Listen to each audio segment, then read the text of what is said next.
Hello, everyone. Welcome back to another episode of the Military Money Manual podcast. Spencer Reese here from militarymoneymanual.com. Jared Mataitusi is joining us today. He's an aircraft maintenance officer over in Aviano for the last couple of years, and he's heading off on a PCS to Kadena and then doing a tour over at USAFA, where he'll be trying to convince all those cadets that they want to be aircraft maintenance officers. Good luck with that one, Jared. Thank you. There you go. We'll do our best.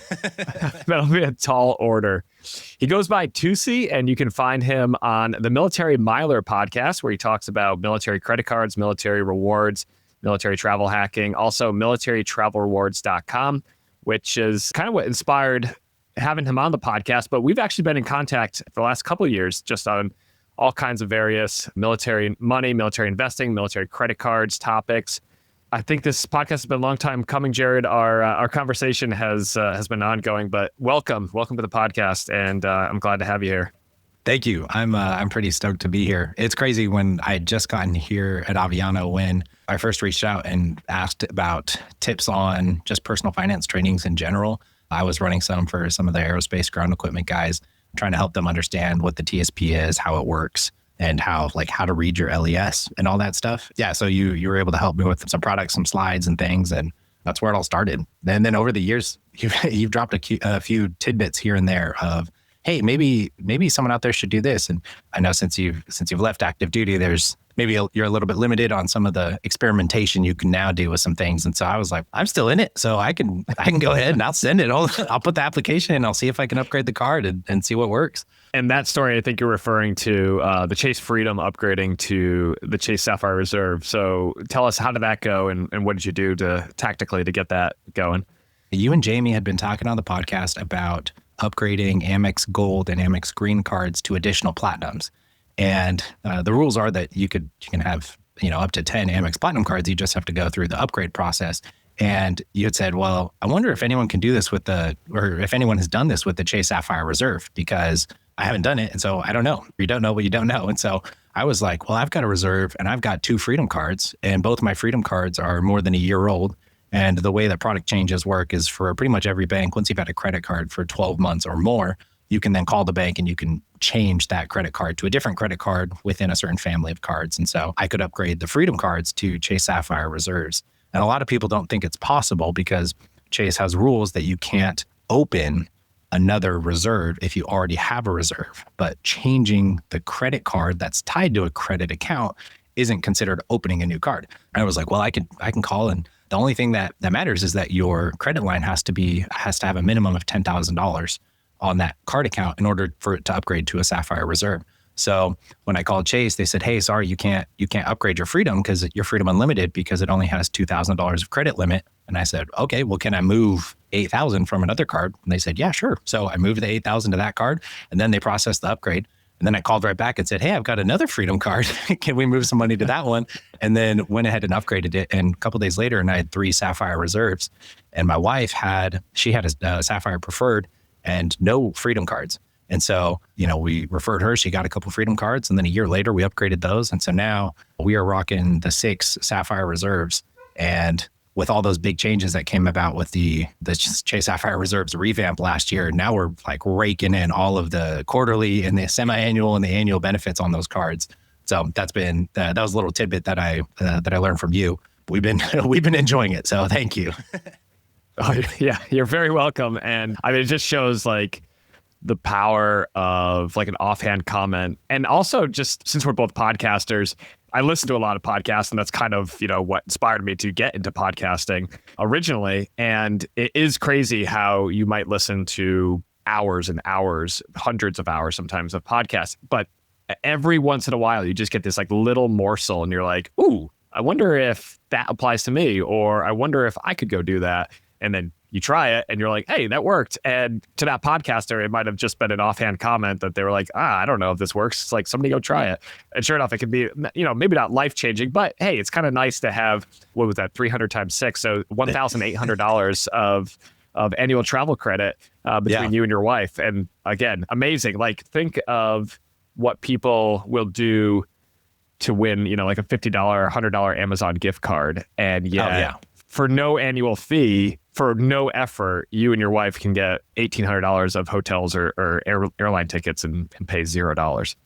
It was such a simple thing to do. We had the cards before they updated all the benefits, and we were like, well, I mean, it doesn't do us any good to have another priority pass membership. So really all we're doing is getting the $300 annual travel credit, which is great. I'll take $300 a year anytime. And then last year when they announced the changes with the StubHub credit and the Apple Music, and I was like, oh my gosh, we now have, 6 times the benefits.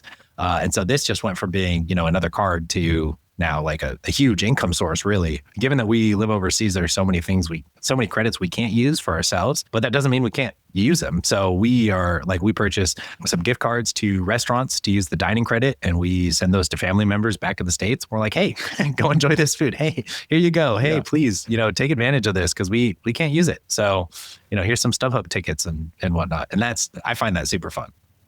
It is so much fun when you have these credits and you're stationed overseas. We were in the same situation when we were in the Middle East in Abu Dhabi for 2 years, and we couldn't use back then. I mean, there weren't as many credits. There was basically just we had the Uber credit, which I think we had maybe $105 a month of Uber Eats credit.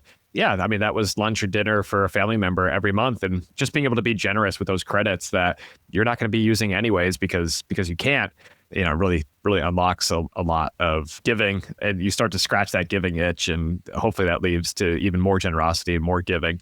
One thing you mentioned there about the StubHub credit, and you're PCSing to Kadena soon. You'll be in Japan. I just got back from 2 weeks in Japan and absolutely loved it. I've got some tips and tricks for you for when you get over there. The StubHub credit actually works in Japan. So my wife and I purchased 2 tickets to one of the sumo competitions where the Yokozuna, the highest ranked sumo, was retiring. And so we showed up a little early, and so we had to get through 2 hours of people cutting his hair which was part of the retirement ceremony, which was pretty wild to have 2,000 people watching this guy get his hair cut by a parade of people. But yeah, the StubHub credit triggered on our purchase in Japan. So we saved $150 on those tickets, which was awesome. It's a really great point that what I love about all crowdsourced platforms like podcasting, having people on, guests, and being in Reddit forums or Flyer Talk forums or whatnot is that, you just cast a wide net to see what's possible. And people just come back and report, hey, I tried, I used this restaurant and it triggered the credit. I did this and it triggered the credit. And so very quickly you get all these data points of what works and what doesn't work. And often it's contrary to what's in the terms and conditions for credits. Yeah.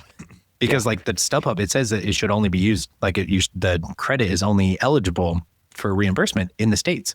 But I didn't even think about it. I just purchased some ballet tickets to go see the Nutcracker here in Italy. I did not even think this may not trigger the credit, but it triggered the credit and we got it reimbursed too. So I'm like, oh, this is great.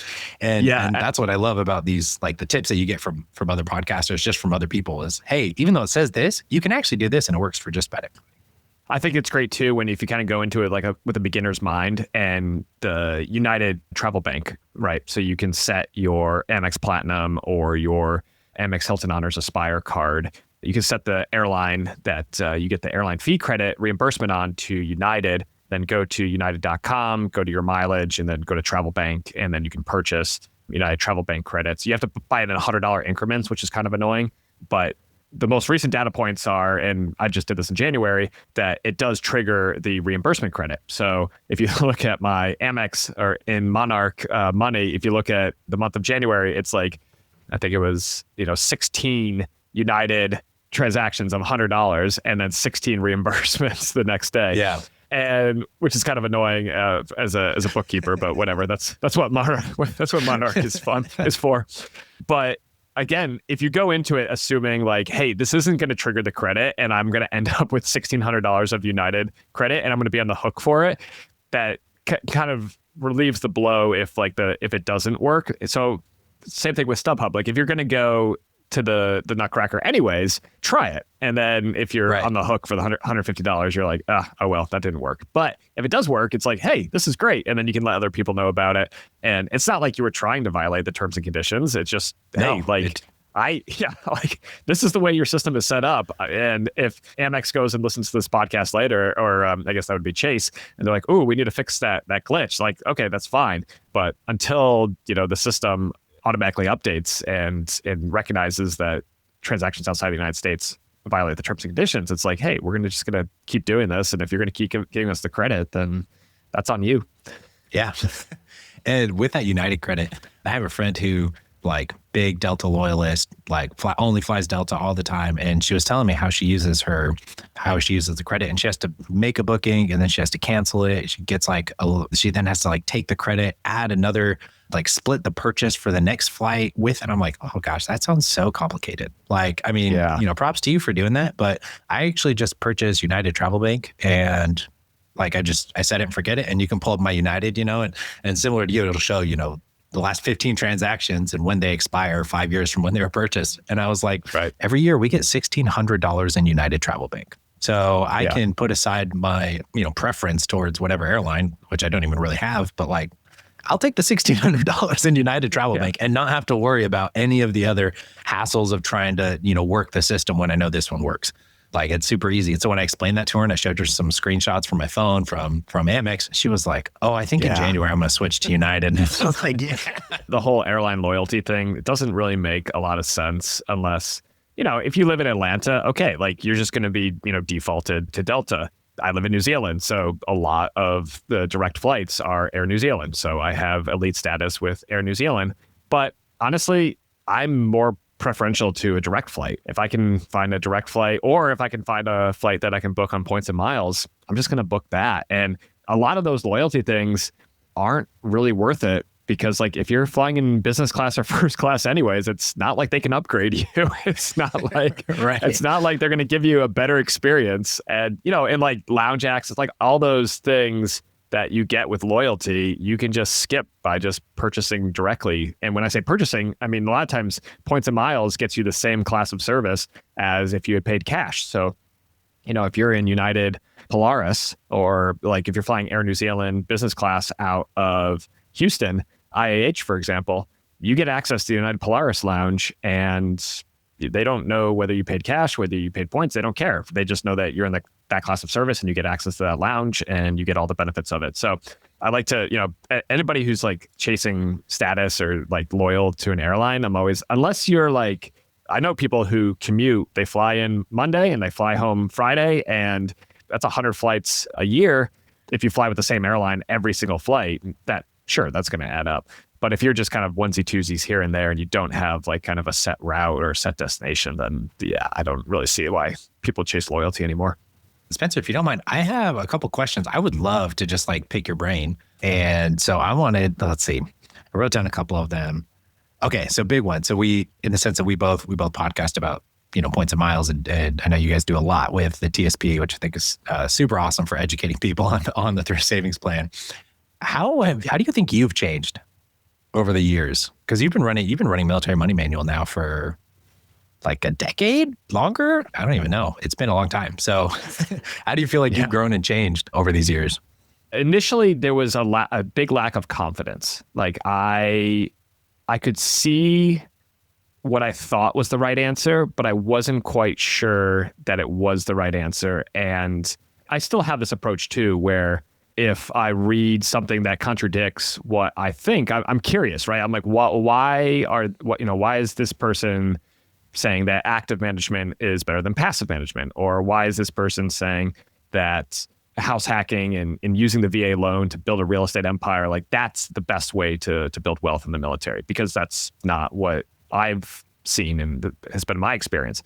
I think when I first started the Military Money Manual, a lot of it was just me just using the platform, originally it was just the website, and just kind of thinking out loud, writing, gathering my thoughts and saying, hey, I think this is how this works, but I'm not entirely sure. And now what's been nice though is over the last 10 or 12 years, it's worked, right? Like the ideas I had, which were, spend less than you earn, invest early and often, keep things low cost, automated, diversified, and simple, the LADS method of investing. I've become financially independent. I have built my net worth in such a way that it's extremely liquid. We have no debt at the moment. And we were able to pay off our student loans, years early. And so a lot of the struggles that I saw with my fellow service members and a lot of the kind of, wisdom, quote unquote, that I received from, more senior officers. Like I had the RTC commander once tell me, you can be well off in the military, but you'll never be rich. And I kind of like accepted that. I'll never be rich in the military. And then, after a decade of military service, I realized like, no, that's just not true. That's just not true. Now, granted, I lived a different life than that. I think that guy had, 5 or 6 kids, and his wife didn't work outside the home. Obviously, she raised the children. That's a lot of work, but she didn't bring home a W-2 or 1099 income. Maybe he didn't have a high savings rate. Maybe he didn't use the TSP because back then there was no TSP match. And so he was just kind of banking on, getting to his 20 years and getting his high 3. And maybe they spent every dollar they had coming in. But they also, maybe they had a life of joy and abundance because they had 5 or 6 kids, right? And so maybe being monetarily wealthy wasn't as important to him as, being family wealthy. And that's been one really big change for me over the last 10 or 12 years is I've become a lot more confident in saying like, no, this actually works. Like I did this and it worked. And oh, by the way, I have hundreds of people who have reached out over the last couple of years who have said, hey, I read your stuff when I was a lieutenant. Now I'm a major and I have over $1 million net worth. Like I actually just had 2 Navy O3s reach out to me, dual military couple the other day. They have $1 million net worth. They've only been in for 7.5 years each.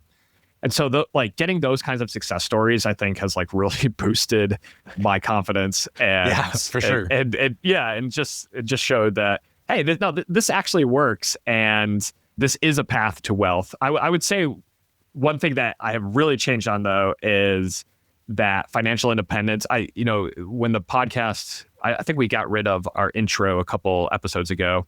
Actually, it was probably a couple years ago. But we used to have this kind of jingle that would play at the front of our podcast, and it would say, financial independence is the ultimate financial goal.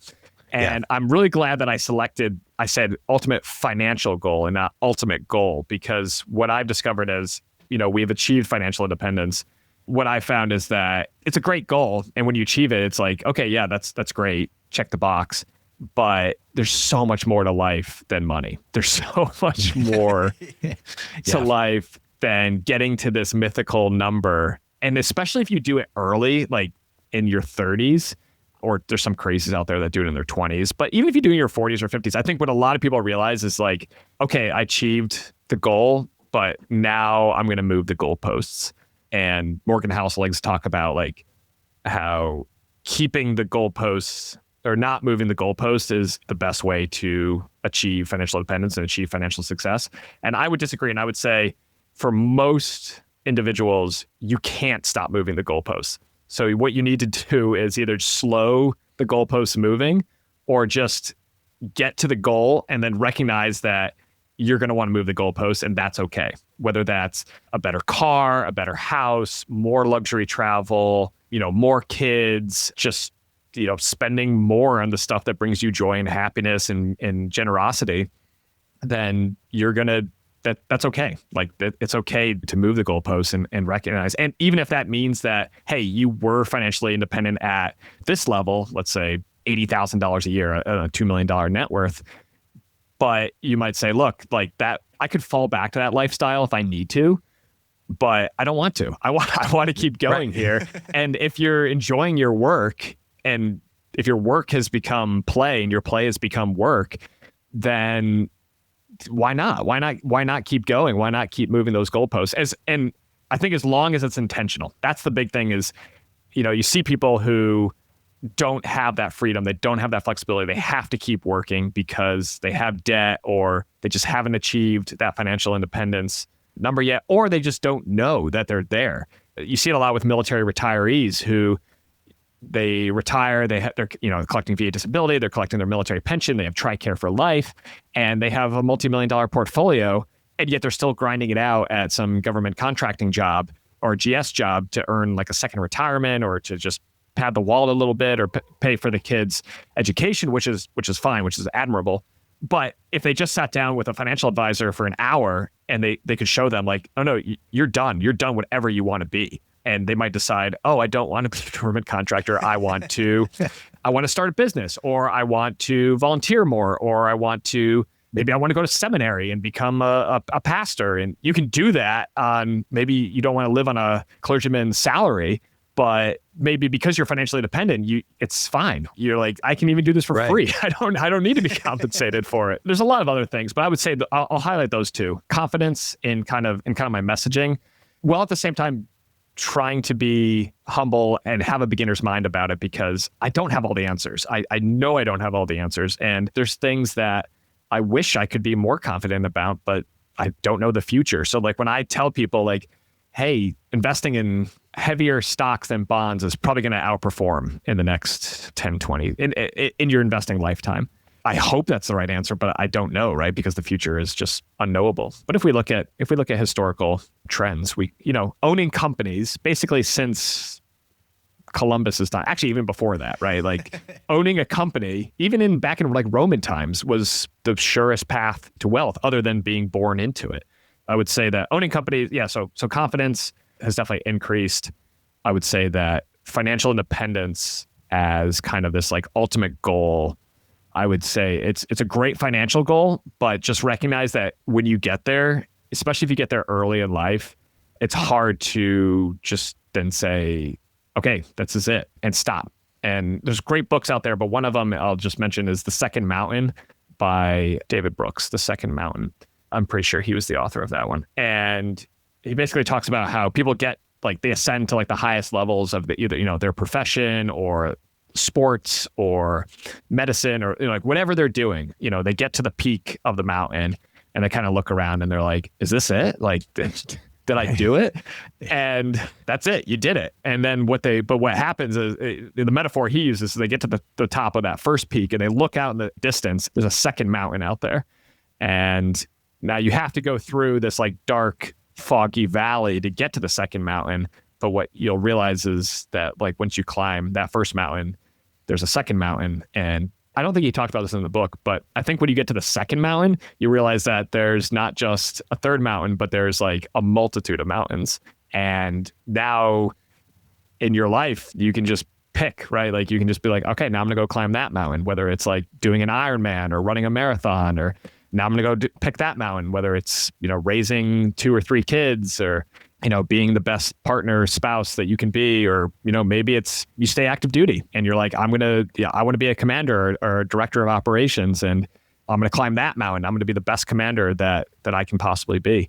Those confidence and then recognizing that like financial independence is great. And obviously I have a podcast about it and I wrote a book about it and I have a website about it. And I'm still a big fan of financial independence. I just think that maybe if I can caveat a little bit, I would say, yes, it's great, but there's so many like deeper, more meaningful questions, and money just solves money problems, and it just enables you to focus on like all the other challenges that are available in life. If you can solve the money problem, I see money as one of the it has some of the best analogs or like analogies to life in general. And so I always go back to money, but not because money is the most important thing, but it's one of the easiest things to comprehend when you're trying to teach certain lessons. And if you can solve the money problem in the sense that like you have some level of financial independence, if you haven't reached your financial independence number, but you're at a place where, hey, push comes to shove, we've got an emergency fund that we could fall back on. We've got 6 months or a year of a runway, et cetera. Your freedom level goes up. Your flexibility level goes up. You can start to weather the storms a little bit better. It actually, as we were preparing we find out we're going to go to Japan. To go to Kadena, you can't ship in any of your vehicles. Or I guess you can. There's like all these caveats to it. But for the most part, you just sell your vehicles and you get new ones when you get out there. Then you sell them and then you get new ones wherever you go. And the thing I was most sad about is that we're going to have to ditch our minivan. So we have 2 kids, ages 4 and 2, and then we've got a third on the way, due in the next week or so. and we love our minivan. We got a great deal on it. Bought it from a family who was having their 6th kid, and they were going to need an 8-seater van. And so we don't have 6 kids yet, so it was going to be just fine. We'll get the van, super stoked about it. And then, now we have orders, excited to go to Japan, but now we don't have our van. And as we were kind of going over our budget again, we've been setting aside money for a new car ever since we got to Italy, because you're always going to need a new car at some point in time. You don't know exactly when, and you don't know exactly how much, but you can kind of just throw, a dart on the board and say, well, probably $10,000, $15,000. I don't know, but we'll just start setting aside money for it so that when that day comes, we have something for it. So we have the money set aside for a car purchase. We have money set aside for car maintenance, or like our just regular maintenance that's going to come up. And then we found out we're going to have to sell both of our cars. And I kind of did the math and I thought, oh, we actually have like a chunk of change here for cars, like more than I expected us to have. That means when we get to Kadena, I don't have to get the $2,500 2001 Volkswagen Golf that is like barely holding on anymore, and because that's what I got when I got here. And I was like, this will be my daily commuter. It's great. Like the coolant's leaking, the trunk locked and like the lock broke, so I couldn't open it. And then like the windows wouldn't roll up and down. And it was just problem after problem after problem. And finally it died. We junked it, got a different car. But like it was, I don't have to go back to that. And that's comforting. And, on the one hand, some people will say, well, are you trying to keep up with the Joneses? Is this lifestyle creep, et cetera? And I think Jesse Meekum, because you've had him on the podcast a while back from YNAB, and something that he says is like lifestyle creep. We talk about it in a negative way, but also like it is perfectly fine for you to increase the quality of your life. You can eat, slightly better food and maybe drive a slightly nicer car. And so like our minivan, we love our minivan. And my wife was saying, she's like, I don't want to go back now. Like we love this thing. And so there is you do kind of have to balance it, and that, when we get there, we're not buying a new Corvette. One, that's not practical. And two, not financially savvy whatsoever. But at the same time, we can afford to get 2 reasonably priced cars that probably aren't going to fall apart as soon as we get there. I'm pretty excited about that. And the reason we now have that flexibility and that like peace of mind is because we've been trying to take care of this money problem and to budget wisely and to set aside money. We talk about credit cards. I talk about that's like the core of my podcast, my website. I know you and Jamie talk a ton about it here, but like people, it's a common misconception. Well, if you have 30 credit cards, you probably got so much credit card debt and like all these financial problems. You're like, well, actually, no, because the banks keep lending me the credit because I'm very financially put together.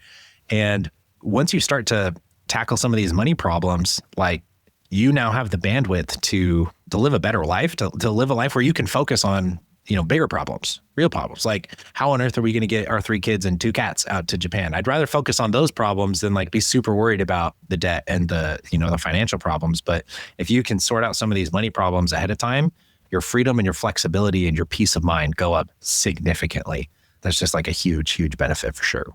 So much that I want to reemphasize there, Jared. Yeah, that's great. Yeah, Jesse Meekum, that was a long time ago. He was one of probably in the first 100 episodes, but it reminds me of something that Ramit Sethi says, which is like, there's no prize for living a smaller life than you have to. And I think so many people out there think that like frugality is, I think of it as like a tool that you can use when it's appropriate, but it's not necessarily a virtue, right? It's not necessarily, don't become proud of your frugality, right? Like if it's impacting your quality of life, your loved one's quality of life, like the people around you. Oh, Bill Perkins from Die With Zero, he likes to talk about, so his book is extremely popular in Japan. And, the Japanese are famously like very good savers. Culturally, they, as a nation, they like to save a lot of money. And you see a lot where, like the grandfather works his whole life, saves up all his money and passes the company down to the son, and who works his whole life and saves up all his money and passes the company down to his son. And it just like goes on for generations. And eventually you just have this like gigantic nest egg, but they're still living in the same house and Bill Perkins likes to say like, okay, that's great. Like I'm not going to tell you like how to live your life, but like, when's the party? Like, what are we saving all this money for? And right. To a Japanese person, they might be like, well, there is no party, right? Like, it's just the point is the saving and the investing for the future generations. And that's fine to a certain degree. But like you said, when you can solve your own money problems, and it starts so quickly and so early, right? It's just like, as soon as you stop living paycheck to paycheck, as soon as you have a emergency fund, all of a sudden you just have more bandwidth, you just have more attention, energy, and money that you can apply to, solving problems for your family. And for people who see money as a positive thing, or as a neutral thing, right? As a tool that they can use to achieve their goals and objectives, as your financial levels of financial independence grow, your circle of concern can grow. So initially it just starts with you, right? And like, do I have food? Do I have shelter? Am I stressed about how I'm going to make my debt payments? Or, if my car explodes because it's leaking coolant everywhere, how am I going to cover that? And then once you get that kind of sorted, then you're like, okay, now I can take care of my partner, my spouse. Now I can take care of my kids. Now I can take care of the rest of my family. Now I can take care of my community. And now I can take care of my world. You have these like growing like circles of concern. And hopefully for people who, like I said, can see money as a tool to bring good and bring positive change in the world, hopefully as your levels of financial independence grow, your circles of concern grow as well. It is a smaller life, and it is not a good thing if you become financially independent and you're still only concerned about yourself.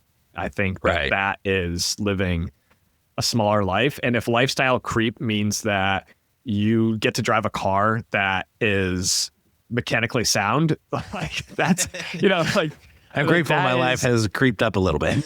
Yeah. Like, I think you saw this more kind of in the beginning stages of personal finance with the Mr. Money mustaches, the late 2000s, early 2010s, where there was a big emphasis on lifestyle creep. And again, I think it all comes down to intentionality, right? If you enjoy drinking Starbucks coffee and you want to go get a venti latte every day, and you can afford the calories because you're going to the gym 2 hours a day, that benefits your life. And that was like, if that's something that when you were living paycheck to paycheck, that you were like, man, when I make it, when I get to the finish line, or if I just pay off all my debt and build up an emergency fund and I stop living paycheck to paycheck, I'm going to spend $5 a day on a coffee. Like, great, go for it. Like that sounds like an excellent lifestyle creep. So I think it's the intentionality when you're not aware of it. It's interesting because a lot of these concepts come back to like mindfulness and like, where's your attention directed? And if you are in tune with like where your dollars are going, then a little lifestyle creep or a lot of lifestyle creep. I know people who, like when I first talked to them 5 or 10 years ago, they were proud to be living on beans and rice. And now that they've built up a multi-million-dollar liquid portfolio, they're going and staying at really nice hotels and dining at really nice restaurants. And they're like, yeah, like all of that is adding value to my life. and to look on a piece of paper, right? It looks like lifestyle creep, but I mean, I guess I don't want to live in a world where it's a bad thing to work hard, save and invest, and to upgrade from a mechanically unsound vehicle to a nice minivan that fits my 2 kids and the third one on the way. And just to that, like, what do you value? Because my wife and I don't value the same things. I mean, we value a lot of the same things, but when it comes to cars, like to her, a car gets you from one place to another. And so she's like, I only ever want a Honda Civic. That's all I want. I don't want anything to do with nice cars and whatnot. I get in a car and I'm like, this is an experience. I like driving. I think this is fun. Like I really enjoy being in the vehicle as well as getting from point A to point B. And so there are certain things that if we purchase them, if we had them, if they don't bring value to us, then that's not a good purchase. That was a waste of money, or maybe now we know, so now we're not going to spend future dollars in that area. But to the things that do bring you value, that's great. As we were talking, you made me think of just like how different my wife and I are, but specifically when it comes to the money stories that we were taught. And I can't remember who it was that first talked about your money stories. Like, what stories or beliefs did you inherit, or did you grow up learning when it comes to money? And a really good example is these lemonade stands. So my wife, like, she grew up very frugally minded, very much a saver, save your money, make it stretch, find the deals, find the ways to make every dollar go as far as you can make it. This is as much, this is probably as much as you're going to have, so make it last. And she would go out and she did a couple lemonade stands growing up, and they live like in a cul-de-sac off of a cul-de-sac off of a cul-de-sac. So like no one drives to their street except for the people that live on that street. If you're trying to get traffic through a lemonade stand, that's not the place to do it, because no one's gonna drive by. And so she did a couple lemonade stands, and they failed. Like she didn't make hardly any money because it's, not a great place. And, her parents very lovingly were like, sorry. It's like, sorry, sweetie. Like, I'm proud of you for going out there and trying. And then that was it. And we grew up doing lemonade stands all the time, and we made tons of money because we lived on a busier street, but we didn't even do them in front of our house. We would go to a neighbor, or a good friend of ours, who had like a lemon orchard, and we'd go pick all the lemons from his house. We'd make our own fresh lemonade.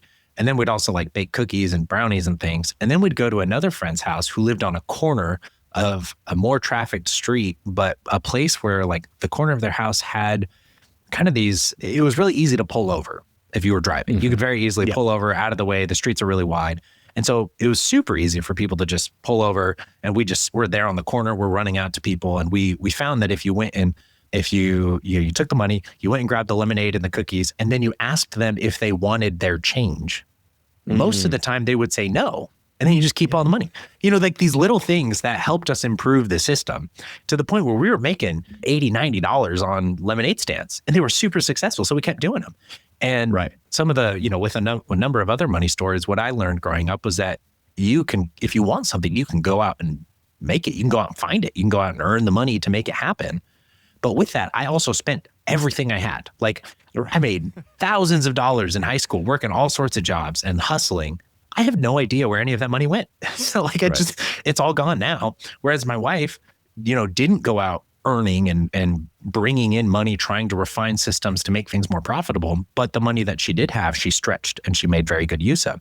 So now we come together, we get married, and we have many conversations about money before we got married, and realize that we are so different and that we kind of pull on each other all the time, but in a way that keeps us from kind of turning to the vices. And on the one hand, you could say like, if left to my own devices, I will go off and make a bunch of money and then spend all the money and have nothing to show for it. Or on my wife's side, I will take whatever is given to me, which may not be a whole lot. I'll make it last. In both cases, there are virtues there and there are vices. Like we can go either way, and it could be a good thing or a bad thing. But together, now I'm the one in our relationship who's trying to say, hey, maybe we should get a new stroller. Maybe we don't need to, this thing has gone the way of the earth and it's done. We can afford a new one. It's not going to offset any of our financial goals. Like we can get another one. But on the other hand, she also keeps me from wasting our money on things that don't bring value just because, I see something, it's shiny. I'm like, oh, well, now I want it. And I'm going to justify why we need it when we don't. And by having that balance there, we're able to work towards our goals, and we also keep each other from kind of veering off the edge of the path, if you will. Just a quick note from one of our sponsors, and we'll be right back to the show. Hey, Spencer, I've heard about this free Amex Platinum card for military service members. Where can I go to learn more about this? Great question, Jamie. I've got the Ultimate Military Credit Cards course at militarymoneymanual.com/UMC3. It's a 100% free email-based course, and I explain exactly how to verify your eligibility for credit card annual fee waivers with the Military Lending Act, or MLA, and the Service Member Civil Relief Act, or SCRA. The Ultimate Military Credit Cards course is a beginner's guide to travel hacking and opening up your first annual fee-waived credit card while you or your spouse serves in the U.S. military. There's no spam, no fluff, and the only emails you'll get from me are related to military credit cards. You can unsubscribe at any time, and there's zero cost to you to sign up. You can sign up right now for free at militarymoneymanual.com/UMC3. Again, militarymoneymanual.com/uniform Mike Charlie 3. And now back to the show. In a lot of relationships, I think it was Daniel Kopp who actually got me turned on to financial therapy and helped me take the financial therapy certificate over at Kansas State University. But in most relationships, there's a saver and a spender, right? And you might be both coded very far down the saver side, which is what you kind of find with my wife and I, where we're both naturally savers, but she's even more of a natural saver than I am. So I kind of end up playing the role of the spender or the Spencer in the relationship. And in your example, right, where, you have the one person who's like, we're going to save, we're going to invest, and we're going to make, the resources that we have this stroller, we're going to make it last as long as humanly possible. That's great, right? That's being a good steward. Being a good steward, yeah. Yeah, exactly. Of your resources. And so, and that's the person who is going to make sure that you're intentional about your lifestyle creep, right? And you're playing to your strengths, but spending is also a strength. And especially if you're the kind of couple, or if you're the kind of person who is saving and investing, hopefully your net worth is increasing, and hopefully your income is increasing, and hopefully, like we just talked about, like your lifestyle, your quality of life is increasing intentionally, where you're adding things that bring value to you and to your loved ones and to your family and to the world. And so we need spenders as much as we need savers. And even in individual relationships and in couples, and whether you're married or not, it's good to have someone who says, hey, like we've got all these credit card points, let's go on vacation, let's go somewhere. And the other person says, well, that's great, like that'll cover our airfare, but what about the hotels, what about the food, what about the activities?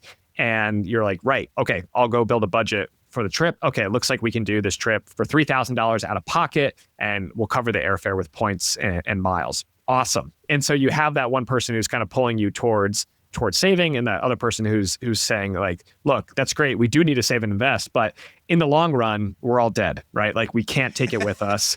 And so I'm not, we don't necessarily need to YOLO this, but it is good to play to your strengths. And in that example you gave, I love that story about how no one's crazy, right? Like we're all just a product of our learned experiences and the things that we were taught. And so if you opened up a lemonade stand and you were in the middle of Kansas and nobody drove by, then your understanding is that, it doesn't matter how hard you try, like the market just doesn't reward that.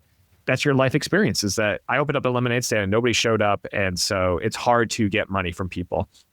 Whereas the other experience is, oh no, you just you can get the lemons for free, and you can get, you can get the real estate for free. And then, hey, you just gotta ask people like, hey, do you want your change back? And most of the time they'll say, no, I don't want a quarter. And then you just doubled your profit. Oh yeah. So having that, I think for a lot of people, I think it's important to recognize that whether you have a scarcity mindset or an abundance mindset, until you're intentional and you move your attention onto those mindsets, you're just a product of how you were raised and what you were taught and the people that you encountered. And so don't be ashamed if you have a scarcity mindset or an abundance mindset. And in the right context, a scarcity mindset, right? Like if we go into another Great Depression and we have, a Japan style stock market crash where the Japanese stock market, here we go, talking about Japan again, it didn't recover to its all-time high in the 80s until 40 years later, just recently in the 2020s.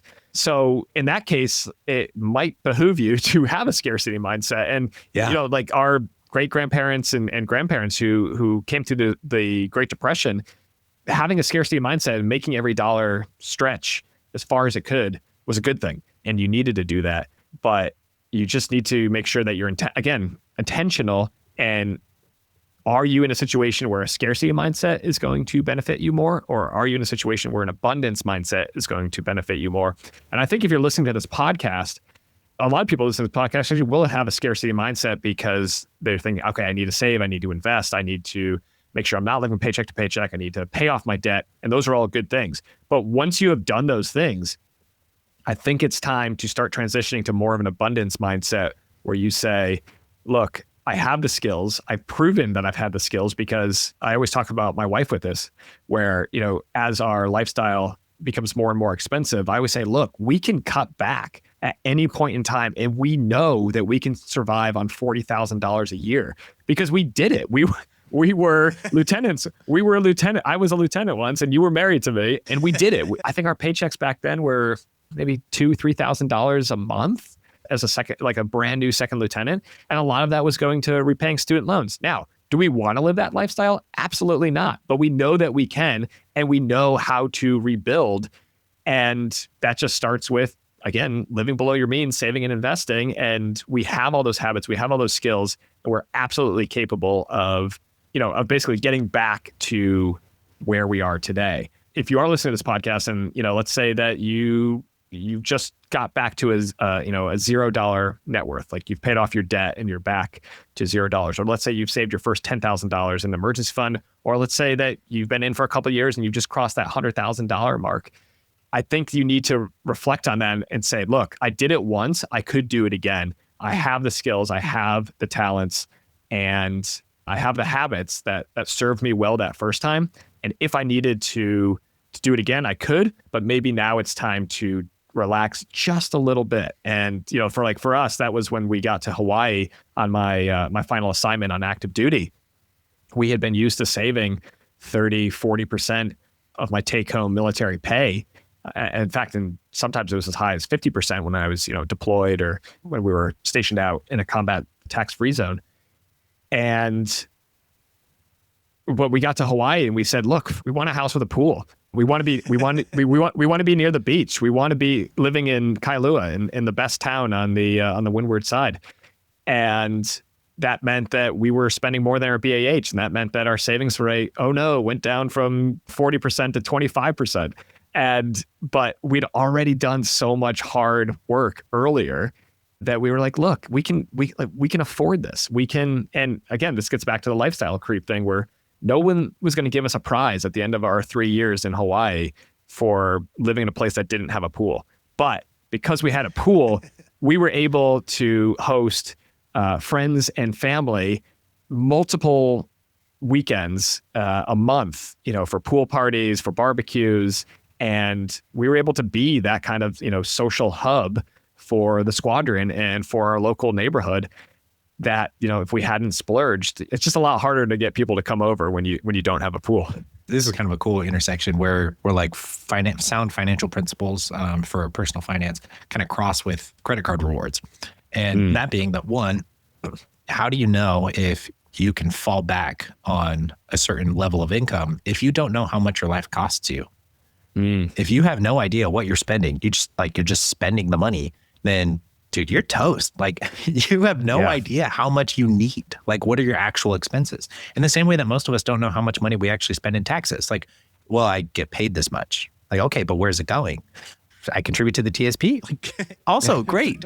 But, we need to get a little bit better handle on, how much we spend. So no, do I know off the top of my head how much we spend on all the different, categories of our budget? No. But I have the app. I open up Wine app and it tells me this is where I'm like, oh, okay, this is where all of our dollars are going. So I know that if we need to cut back, I can tell you right now, the savings account that we have for our, for a grand piano someday, that, because music's important to me and my family. Like we've been saving for a piano. If we need to, we'll cut that. We can use some of that money. If we need to, we can cut all these different areas and we could live on a much smaller amount. And then with that, as you kind of transition into that abundance mindset, well, there are so many wonderful quality of life improvements that you can get for free if you have the right credit cards. And if you're a military member and you get the annual fees waived, like to the point where we have more credits than we can use. And so we pay, so Amex Platinum comes with a digital entertainment credit, and we don't use the Wall Street Journal. We don't use the New York Times. So those don't benefit us, but Disney Plus does. And so we use one of our digital entertainment credits on Disney Plus, but we have 4 Platinum cards. And I don't need 4 Disney Plus accounts. So instead, we pay for my sister's Disney Plus account for her and her wife. Yeah. We pay for my brother-in-law and his family's Disney Plus account because they've got a bunch of kids. And then now with the new changes to add YouTube to that list of one of the eligible subscriptions, we now have YouTube Premium. And YouTube Premium comes with you can buy a family account, which I think, because the credit's $25 a month. And I think the YouTube Premium family or whatever is $24.99. And you can add 5 other people to it. So we added, 4 of my siblings. Like, boom, we now share this with all these other people. It improves the quality of their lives and cost me literally nothing. You add on top of that Apple Music. Well, I was sad about the Apple Music thing because we've been big Spotify fans forever. So switching to Apple Music has been rough. But it saves us the money. So like we'll do it. Yeah. I can put up with, a different app for my music. But then also like we were looking at all of the restaurant credits. Now that the Platinum comes with $100 a quarter in Resi dining credits, and the Sapphire Reserve now comes with $150 semi-annually in their dining credit. Like we have 6 reserves. That means we get $900 every 6 months in these dining credits. We have 4 Platinums. That's $400 a quarter or $1,600 a year in Resi credits. And we can't use them out here, which is unfortunate. And also that means we now have, what is that? 900 every 6 months. So that's 1,800 plus the fit for 1,600. What is that? $300 to $400 public math. But like all this money that we can now use to buy gift cards for family members. And like I took some leave back to the States for a wedding. I took my sisters out and we went and got Brazilian steakhouse, and it cost like almost $400. But I pulled out my 4 Platinums, and when I went and paid, I said, "Can you split this across all these cards?" And they said, "Yeah, sure." So like, boom, this wonderful meal. Like we absolutely loved it. And we got to live, we got to dine at a restaurant that we wouldn't dine at because it normally costs you $75 a person. Like that's expensive. But there are ways that we can do this, and we can live this different life without having to pay that sticker price. And I'm here for it. And that's one of the big things. That's the reason I started the podcast, is that, I had reached out to a few different podcasts years ago, just before I was prepping to come to Italy. So 4 years ago now, I reached out to several of my favorite Points and Miles podcasts. And I said, hey, like if you were a military member, you didn't pay annual fees on most credit cards, and then you were going to go live overseas, like what would you do? How would you change your credit card strategy? And what was nice is they all responded, but all of them responded with, well, I guess I would do what I'm already doing. I just wouldn't pay the annual fees. Or you should look at opening this business card that charges you an annual fee. And I was like, I think you missed, missed the whole thing. And so like, it just wasn't all that helpful. And I thought, well, I think there's more to it. I think shortly after that, I found you guys. And then I just started really getting kind of like obsessed with how to make this work. What experiments could I run to try and figure out just what's possible out there in the world? And turns out there's a whole lot possible, and I love it. And now I get to help other people, like friends of mine who are, especially I'm a young captain. And so a lot of my CGO friends who are like, they're second lieutenants, first lieutenants, or captains. And they're like, I'm trying to invest more money in the TSP, and I've got a couple credit cards, and how do I do this? I'm like, wow, actually you can live this really fun and exciting life and max out your Roth IRA and dump money into your TSP. You can actually do it all, but you've got to be intentional about it. And so you've got to know where your money's going to go. You've got to figure out what brings you value and what's just a waste of your money. Kind of going back to that, mastering your money thing. Once you figured out the money thing, you're just aligning it with your values and with your goals. And then it starts to push you in that direction. And like, isn't that the adventure of life, to try and figure out what matters to you and then like to move towards it?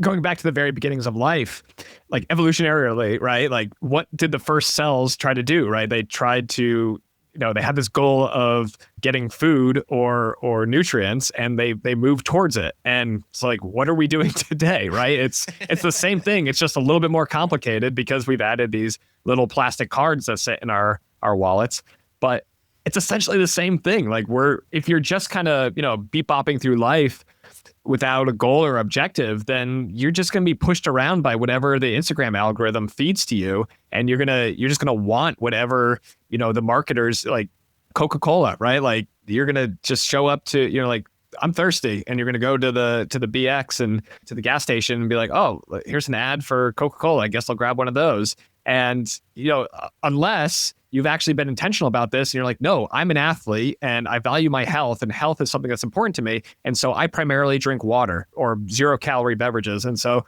maybe you grab the Coke Zero in that case. But that's such a good point. And this is something I try to drive home to people. Military service in America is a cheat code to building wealth, but while enjoying life. And because you can, like you said, you can get all of these credit cards, or not even all, you just need like one or two really to get 60%, 80% of the benefit. Then you can access this lifestyle that would ordinarily cost thousands, maybe tens of thousands of dollars a year, but you can access it for free or no additional cost to the travel that you're already doing. Again, like it just improves your quality of life. It's a little bit of lifestyle creep, but in this case, it's not actually costing you anything. And at the same time, you can be saving and investing in a very highly leveraged way through the thrift savings plan, which is like the ultimate LADS, low cost, automated, diversified, simple investing strategy. And at the same time, living this amazing life of luxury and travel and adventure and, exploration. And like you said, like you're moving through life and like moving forward and achieving your goals and getting the things that you want. They've really just like kind of handed us this game, and the rules are set up in such a way that it's like, wow, like how can I lose at this? Like I guess the only way you could lose at it is A, you don't pay attention, you don't know about it. And then B is you just keep, letting the advertising and marketing of the world just pull, like every dollar is just sucked out of your bank account, and you never pay yourself first. You never take the time to set up the automated systems that, accumulate wealth. And what wealth is freedom, right? It's either time freedom or health freedom or money freedom or stress freedom. It's freedom from something, and it's also freedom to something, freedom to do something. The way that the rules of the game in the U.S. military have been set up, it's your game to win. There's so much potential here. And it's sad. I think this is kind of why I started the Military Money Manual. I imagine it's a reason that you started the projects that you're working on, is because you're like, you just want to like, once you figured out the rules of the game, and you've started playing it, and you're like, oh my gosh, like guys, gals, like this is easy. This is simple. Like, here you go. Yeah. Like, you have these financial mentoring opportunities in the military where you can pull aside your troops as an NCO or as an officer, and you can just show them, like, if you can just for 2 seconds stop spending money on OnlyFans and cars that you can't afford, and you can just like literally like saving $100 a month, you can put yourself into such an amazing financial situation that you could start living your life in accordance with your values instead of the values that are being, foisted on you by marketing and algorithms and, all the crap that's out there that is trying to like distract you from like what's actually good in life. So when I was in high school, we watched in our economics class, we watched Dave Ramsey, like a whole Dave Ramsey course. And one of the things that really stood out to me was his line that he'd say over and over again: if you live a life like no one else, you'll get to live like no one else. Or if you live like no one else, you'll get to live like no one else. And what he meant was, if you do things a little bit differently that other people aren't doing, like not spending all of your money on OnlyFans and Pokemon cards, and you save money, maybe you pay for a car in cash, and then like you're setting aside ahead instead of the really long car debt and things. And then like someday you're going to get to do things other people can't do. They didn't make those sacrifices early on. Yeah. And a big part of it, like, it's behavior change. It's a little bit of a behavior change. Now, there are some super amazing tools that make it so that you only need like a tiny moment, like a very short moment of behavior change. You just got to go into MyPay and click on the percentage that you're contributing to your TSP, change it from 5% to 6%. And in a couple of months, change it from 6 to 7, right? And you do that. We do that. We go and update it. Every quarter we go and add another percent, because then we never feel it. And the fact that now the money in the TSP is automatically put into a life cycle fund instead of the G fund. Like the number of NCOs that I've talked to, senior NCOs, who are like, yeah, my money was in the G fund for 12 years. I'm like, I'm so sorry, dude. Like, I am so sorry. That sucks. But everyone else now, like all the younger people, like, hey, you're set, and that's a great fund to be in. It costs next to nothing, and it's well diversified and all the things. But I remember when I had to figure out the money thing, or really I had to figure out my own behaviors was the problem. I was in college. I was getting like a stipend of like $200 a month, and I was living on credit card flow because I couldn't figure it out. I opened the USA cashback rewards card that I still have today, and it had like a $1,000 limit.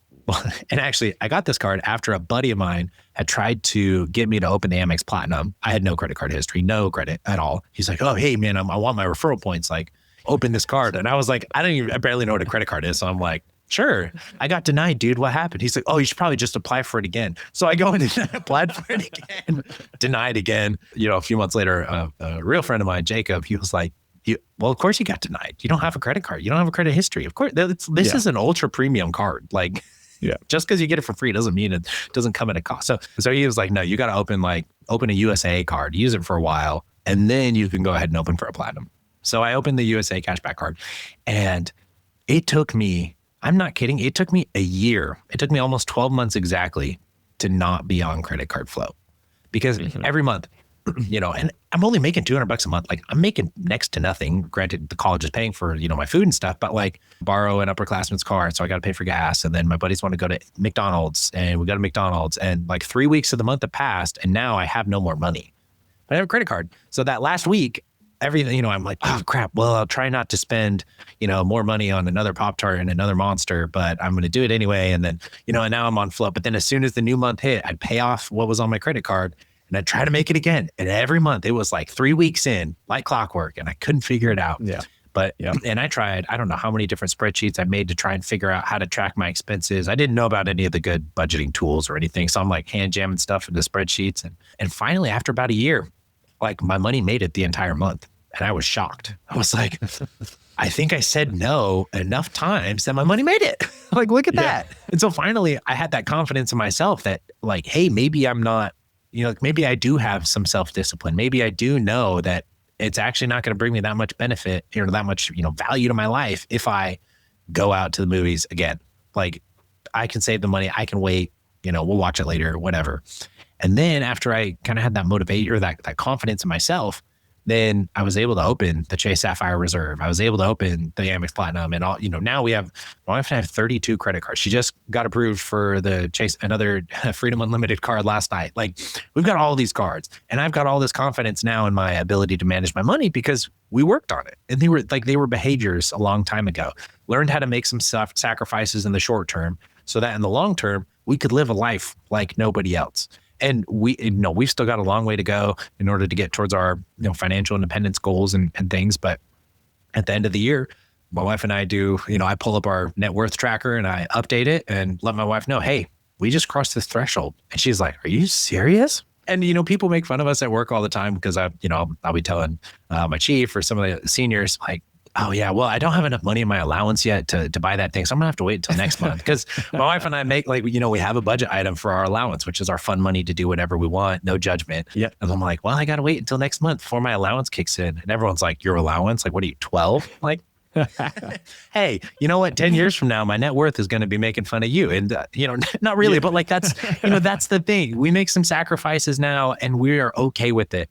We learn elements of that frugality, elements of that, and not just the frugality itself, but finding out what brings value to you, putting the money towards what brings value, and then not wasting money on things that don't. And once you've aligned those values with, your end goals, the goals that you have for life, you can just chug away, like, happy as can be. And maybe once you've kind of, like you were saying earlier, once you've figured out a few things for yourself, maybe once I've learned how to make my bed and clean my room, then maybe I can tackle the living room too. Maybe I can tackle the kitchen too, and if I figure out some financial things for myself, and we've started to learn more about the points and miles thing, and, now we're jamming away, maybe I can fly my mom out and we can go down to Rome for a few days and stay at a bougie hotel across the street from the Colosseum, where we're eating breakfast on like 15th floor with glass windows staring at the Colosseum that's 200 yards away. My mom's crying because she's always wanted to go to Europe. She's never gotten to go. And we did all this and it cost us nothing. Like, it was all free.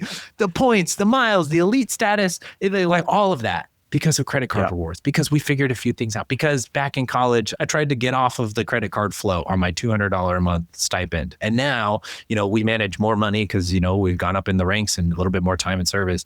And we get to provide these incredible experiences for other people, for people that we love. And we get to, like, change their lives too. Yeah. Oh, I'm here for it all day. I'm here for it. That's awesome, man. It is so motivating when you start off with the points and miles, like in the military space. A lot of times it's like, it is just for you, right? Because you're just trying to get home for Christmas, right? And then, then maybe you add the partner or the spouse, and now you're trying to get two of you home for Christmas. And then maybe you add some kids, and now you're trying to get, a couple more of you home for Christmas. But very early on, that was something that, that we did when we were stationed out in Abu Dhabi in the United Arab Emirates.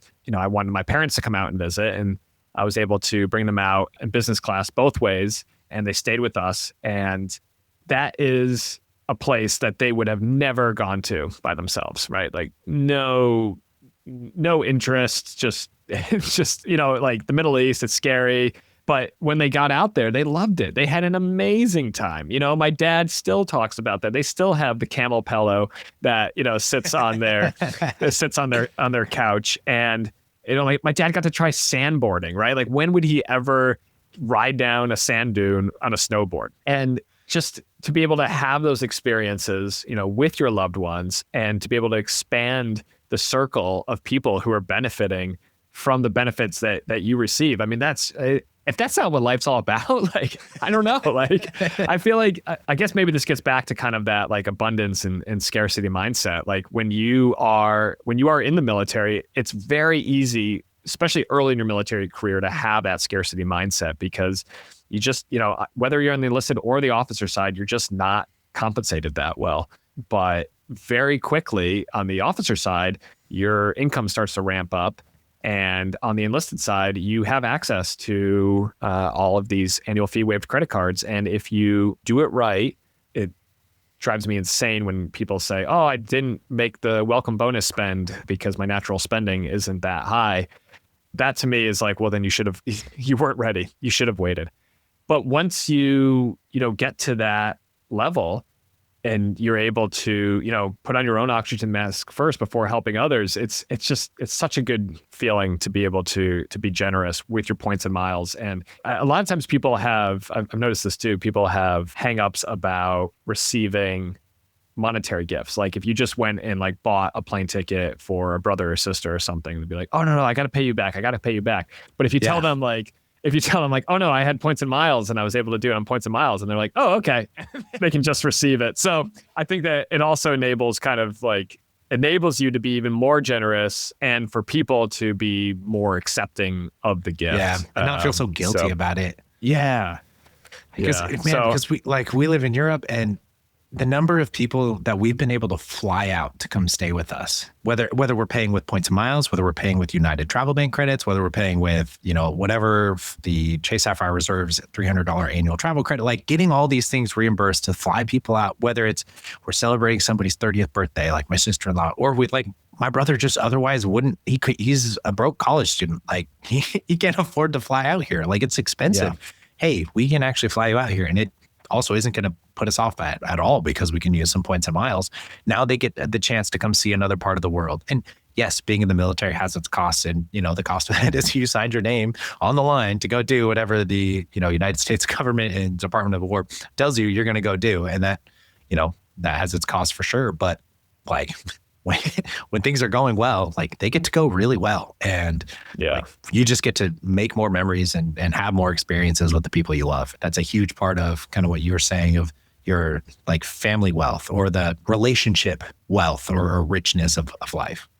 The memory wealth, building those. Again, Bill Perkins, Die with Zero, right? He likes to talk about, so you have like compounding interest on your investments, but you also have compounding interest on your memories. So there's the whole idea of like when you have a trip planned, right?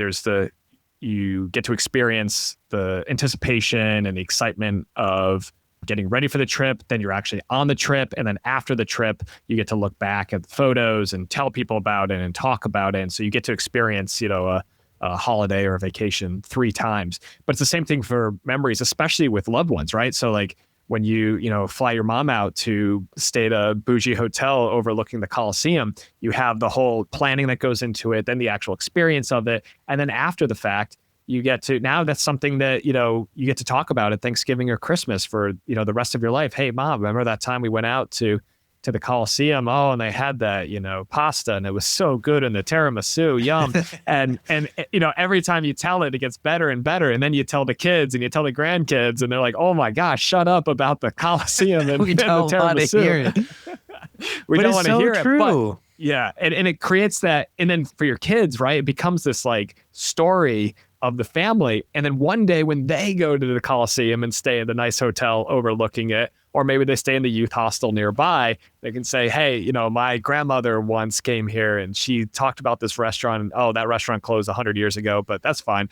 But it becomes this like family story, and it just adds to the richness, literally the richness of your life and of your loved one's life. And again, it just keeps coming back to me to that like scarcity versus abundance of like, do you hoard your memories? Do you have to like cherish every good memory that you have because you're not expecting more good memories to come? Or do you have this abundance mindset of we want to create more memories? And there's no such thing as, a rank order of memories where if you make an even better memory, all of a sudden replaces like the number one memory. No, it just adds to this like it's this cornucopia, it's this buffet of memories that you can access all of them and any of them at any time, the good ones and the bad ones, because sometimes you go on a trip, you go on a holiday and it's terrible. You get food poisoning, the flights get canceled, there's a strike and you end up having to, take a train from France or whatever. In the retelling, those become the stories that become even more fun to reminisce on, even though in the moment, it's kind of like, going through boot camp or going through officer training or pilot training, right? Where like in the moment you're like, this is horrible. I never want to do this again. And then you get to the other side of it and you're like, remember when, things were tough, but every Friday night we'd get together for a drink and those become, kind of the bonds and the stories that get retold. I haven't read all of Die With Zero, but I think one of the things that Bill Perkins talks about is that there are phases of life where you can only do this now.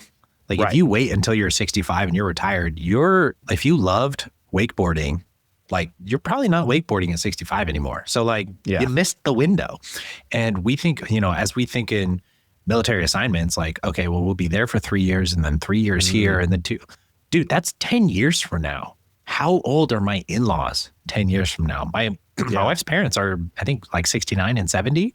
And we were just thinking like, when we go back to Colorado, because I got to go back to USAFA, do some teaching at some point, like when we get there, they're going to be 75. 75 can be very different from 70, can be very different from 65 and 60. And so are we taking advantage of the memories that we can only build in this window of time? And then like we miss the window altogether. And so like having them come out and visit us in Europe, like they may not come to Europe. They've actually looking at coming twice, but like if they didn't come, they're probably never going to Europe ever. Yeah. Yep. And that means we never get to have the experience of like getting off the metro and going up to the Duomo and they see this cathedral that is so like bigger than anything they've ever seen. And they're like, people built this? Yeah. And they built it like 500 years ago. Like we can't, our tiny little brains cannot they can't wrap around these things. They're so amazing. And we get to have that experience with them. And now that is cherished forever. If we waited until we could afford to pay for these things with cash, or we just waited until like life, we can't afford it. Well, by the time you think you can afford it, like you probably missed the window. And so there is that, kind of going back to that balancing of, well, it's like, do we spend the money? Do we spend the points or do we hoard them? But okay, we are going to spend them now. How do we make them stretch? How do we maximize them? But like, we want to take advantage of these things now before we've missed the window. We missed the opportunity. Man, the more we talk about it, the more excited I get about like, okay, and now we're going to go to Japan and the number of family members that I want to go to the Super Mario World. We want to go up to like Tokyo Disney and all these things. Like, I'm so excited to try to get to make all these memories in the future. And for our daughters, like oldest is 4. By the time we leave, Kadena, she'll be almost 8. Like she's getting into that point where she remembers the experiences and she always says, oh, remember when grandma came and we did this and when, my sister was here and when we did that, like, oh, okay. So we really get to make these memories. It's not just us lugging, a tiny flour sack baby around. Like that's just kind of like inconvenient. No, we get to make these memories with our daughters and to get to see their eyes light up and to have these experiences as a family. Like it's just that much more exciting. To your point about, Bill Perkins, like, she's never going to be a 6-year-old or a 7-year-old or an 8-year-old living in Japan ever again. And these could be like really core memories of, like maybe she goes to a Japanese immersion language course, right? And maybe there's just, as for kids, even for adults, Japan is this magical wonderland. I just got back from 2 weeks there and it's just especially coming from the United States and growing up in New England, it's just such a different culture than what I grew up in.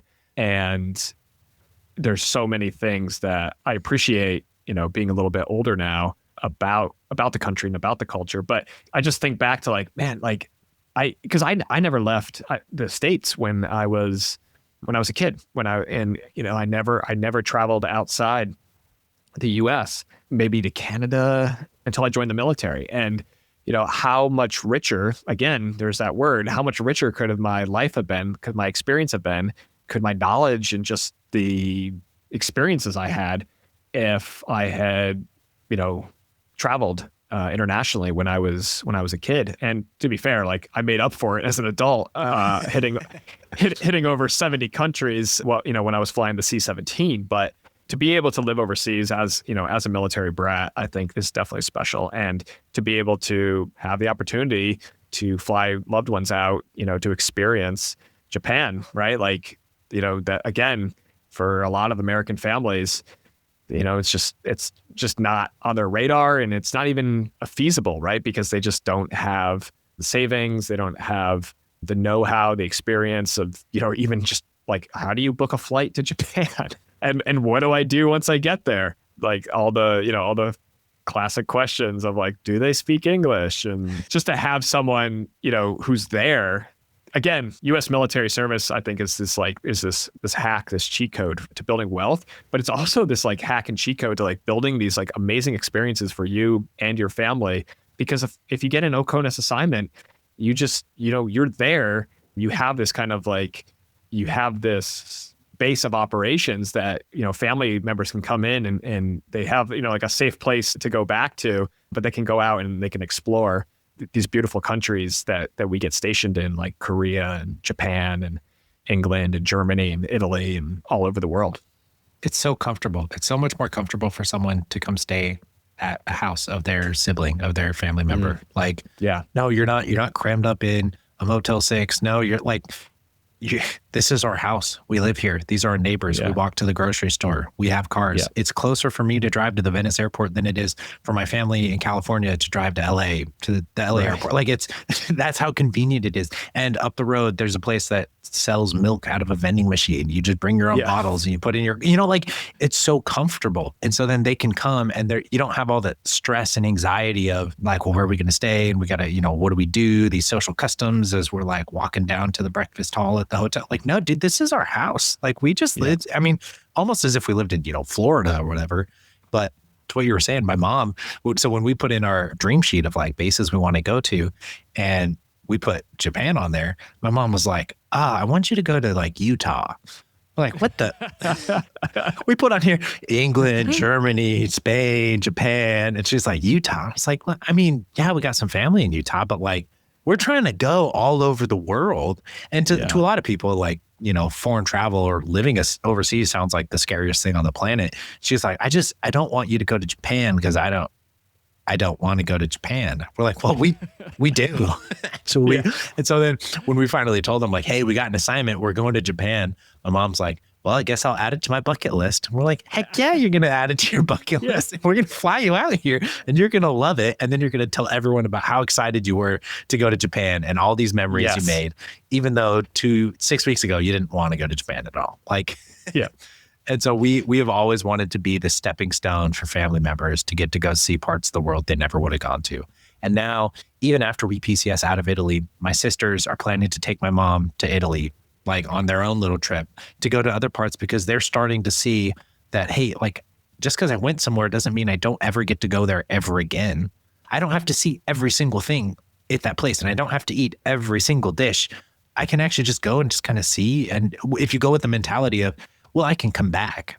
You don't have to come back, but like if you can come back, well, then maybe you can, let go of some of that stress and you can just enjoy what it is that you did get to see. And you get to take in all the small details instead of being worried about running from here to there to there to there to, so that you snap the picture with every single famous statue in the city. Like, actually, no, we just sat in the plaza outside of the giant amphitheater in Verona. Like one time my wife and I, our daughter fell asleep.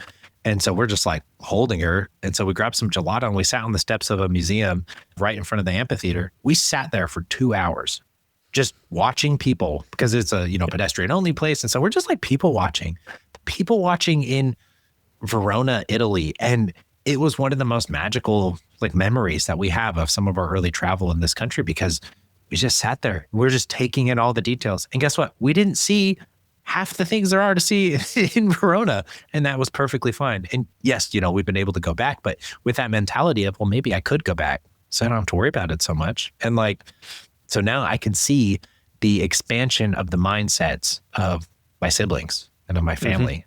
And that's like, that has to do with us. And it makes me so happy because there's so much more to this world. I love getting to be a part of that expansion. Just to come back to it, like if you're in the U.S. military, you can get access to these credit cards that can enable these experiences. And I think, for the point I keep driving home is like, you can have these experiences and you can also have a very high savings rate. You can, because all the money that you're not spending on travel, you can direct towards your Roth IRA and your Roth TSP, your taxable brokerage account. And so you can be building wealth while you're also having these experiences at the same time. Just a quick note from one of our sponsors, and then we'll be right back to the show. It's no secret Spencer and I are both huge fans of the Thrift Saving Plan, the military's version of the 401k retirement plan. We've both been investing in the TSP for over 14 years and are thrilled to announce we've consolidated all the information you need to know into a new course called the Confident TSP Investing Course. That's right. The course is a comprehensive guide to navigating the TSP, breaking it down to easy, bite-sized chunks that lay out the basics of the thrift savings plan, the funds available, and the investing strategies so you can build wealth while you serve. We both know what it's like to be a beginner and to be overwhelmed with all the information that's out there about investing in the TSP. Head over to militarymoneymanual.com/TSP, Tango Sierra Papa, to find our simple breakdown of all you need to know. You get lifetime access, and we'll have a growing library of content. And one of my favorite parts about the course is that for every course we sell, we're going to be donating one to an E4 or below. Yeah, I love that feature of the course, Jamie. So if you're an officer, an NCO, a senior NCO out there, and you purchase a course, first of all, thank you. And also know that you're helping a fellow service member, a sailor, a soldier, a Marine, an airman, a guardian, a Coast Guardsman, E4 or below, take one step closer to their financial success. The link's in the show notes, or head over to militarymoneymanual.com/TSP, where you can sign up for the Confident TSP Investing course. Now, back to the show. One more like practical thing I want to leave the listener with is, maybe there's an assignment early in your career where you kind of, go monk mode and you go like, look, I've got a $20,000 car loan. I've got some student loans still left over. I'm living paycheck to paycheck. I've got these junky credit cards that aren't giving me annual benefits that are kind of all over the place. I need to consolidate. I need to figure this thing out. And I'm going to work together with my spouse or partner, if you're lucky enough to have one. We're going to build a budget. We're going to use the automated tools that, like YNAB or Monarch Money. And we're going to stop living paycheck to paycheck and start automating our investing strategy. Okay. At the end of this 2-year assignment, we're done. Now we've got a $10,000 emergency fund. We've got a couple $1,000s in our TSP. We've got a 15% contribution going into our TSP. Plus we're maxing our Roth IRAs. We're about to PCS to an OCONUS assignment. And we've started opening up some credit cards, and we're really excited. So like once we get to this OCONUS assignment, we're going to go hard, right? Like we're going to travel. We're going to get our family members out there. We're going to go out to restaurants, and we're going to enjoy life. We're going to live life. And I think, actually the military kind of gives us these like times and seasons of life, because sometimes they PCS you to Kansas or Nebraska and you're like, you know what, there's not a whole heck of a lot to do here. So this is the time that we're just going to kind of circle the wagons, to completely mix metaphors here, but we're going to circle the wagons, and we're going to figure out how we can start building wealth while we're in active duty service. Okay, we figured it out. We've set up the automated systems. And like you said, this could literally be a day of motivation. Like you could just have like a spark of motivation, and in one day you could go into MyPay, boom, set up a contribution, open up a Roth IRA, start an automatic contribution, and pay $100 or whatever YNAB or Monarch Money costs these days, and connect all your accounts. And you're exhausted. It was a big day. Congratulations. Get yourself an Uber Eats or make yourself a margarita at home. But just this one day of motivation can create all of a sudden. Now you're like, oh my gosh, like look how much we're spending at Walmart. Like why are we even going to Walmart? Like we don't need to be, or Costco. Like we don't need to be. What doing are these that. subscriptions that I've totally forgot about? Exactly. Yeah.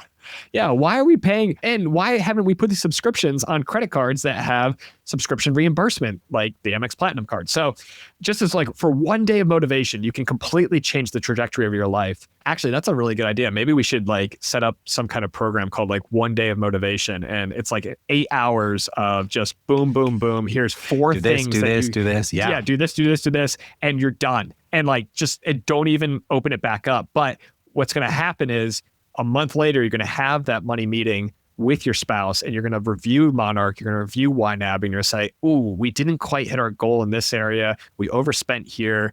Is this really aligning with our values? Or do we want to use this next 2-3 year PCS that we just got to Altus, Oklahoma, and we're just going to go hard. We're going to build wealth. We're going to set up the systems that are going to enable us that when we get that nice assignment to Aviano or to Cadena or to Yakota, and when we get there, we're going to be able to go ham and we're going to be able to use our credit card benefits. We're going to be able to fly family members out and we're going to be able to stay at nice hotels and take vacations. But for the next, year or two, we're just going to focus on setting up the systems that are going to enable us to build wealth. And I guess that's basically why I wrote the Military Money Manual, was as a manual, as a guide. The book is like, it's so short. It's so short. And sometimes it's embarrassingly short, not to 119 pages, I think. But the reason, and I love the Amazon reviews that are like, it's too short. And I'm like, no, like you don't get it. I wrote it intentionally this way because I want you to read it in 2 or 3 hours and then go execute on it. Because the thing is with personal finance, with investing, it's actually like almost the less you know, the better. And if you can just systematize, if you can just set up the automated systems that are going to enable you to build wealth, the best thing to do then is just to step back and let the systems do their thing. Let them automatically build wealth for you while you go and live your life in accordance with your values. That's why I wrote the book, was so that you can read it in an afternoon. You can have that 1 day of motivation. You can set up the systems.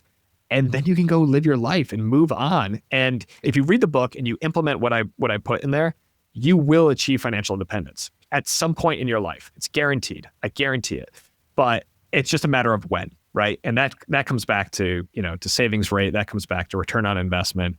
And a lot of those things, savings rate we can control. Return on investment we can't control. So other than kind of selecting, like what your asset allocation is. But even then, the market's going to return what the market's going to return, and you have absolutely zero influence on that. So there's so many opportunities here, and that's why I started the podcast, right? Is because I want to, I'm sure that's why, you started your Military Miler podcast. Is I'm sure that you just want to like grab everybody by the collar and say, like, listen, like you don't need to live a smaller life than is possible. You have access to living a larger life and to living a life in accordance with your values. And if staying in like luxury hotels and flying business class isn't in accordance with your values, that's fine. You can earn cash back on these cards and donate that's fine. So donate to charities, right? Like, or just use the cash back and, build your Roth IRA and create a giant inheritance for your kids. Like there's no wrong way to play this game other than to not play this game. One thing I wanted to add on to you talking about like an assignment, this assignment, this is where we're gonna buckle down. We can also do that in shorter stints when it comes to you've got to, for maintenance officers, your introductory like aircraft maintenance officer course is 4 months. And it's 4 months at Wichita Falls, Texas, Shepherd Air Force Base. There's not a whole lot going on out there. And then, the intermediate course is another 6 weeks. And then if you go on a deployment, like your food's taken care of, you just work, you work 12 hours and you go home and you go back to your room, to your tent, whatever. And like, that's it. And those are fantastic times to buckle down and to, start putting money towards your goals. And way back when you had mentioned on the podcast, you and Jamie were talking about how we have a duty, you have a duty. If you're on a deployment, you have a duty to your spouse, to your family, to yourself, to come home a better version of yourself than when you went out there. Yeah. It was something I talked a lot about with the guys on our last couple of deployments last year. Like, okay, we're out here. We're now making, we're making an extra couple $100 for imminent danger pay. Our hazardous duty pay is up there too. And also tax free. So you don't pay, a couple $100 in taxes every month. What are you doing with that? Yeah. And some people are buying more Pokemon cards than they could possibly. I'm like, what? what? Hey, guess what? You know what you could also do? And then the number of dudes, it made me so proud to see so many guys who were like, he's like, yeah, well, I'm trying to pay off my car. He's like, I've only got $11,000 left. And then I'd see him, a month later, and he's like, hey man, I've only got, 9,500. I just made another payment. I'm like, yes, this is it, man. If you have to be away from your family, if you have to go through all, all the ballistic missile threats and, all the, like, you've got, real world problems to work with. And also, maybe you should be reading some books. Maybe you can put some money towards a Roth IRA. Maybe you should, be taking advantage of the fact that we're in a combat tax exclusion zone. Double down on it for all the flyers who have the opportunity to fly through your combat zones, here and there. Take advantage of it, make the most of it. And you can use those as like sprints, money making sprints. Yeah. And every time we go TDY, I'm thinking, okay, how am I going to maximize this? What am I going to do all out here to come home, having done like a little sprint, a 6-week sprint, towards achieving our goals.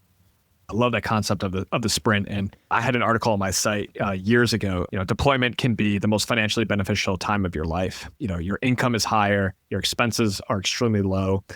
And what are you going to do with it? Like, are you going to come back after 6 months and have nothing to show for it? Or are you going to come back after 6 months and you're going to be so far ahead that you've just like, when you look back at kind of like the graph of your life, is that the notch that then transforms the growth line from, flat or stagnant or decaying, and all of a sudden, boop, it just ticks up just that little bit and starts taking off.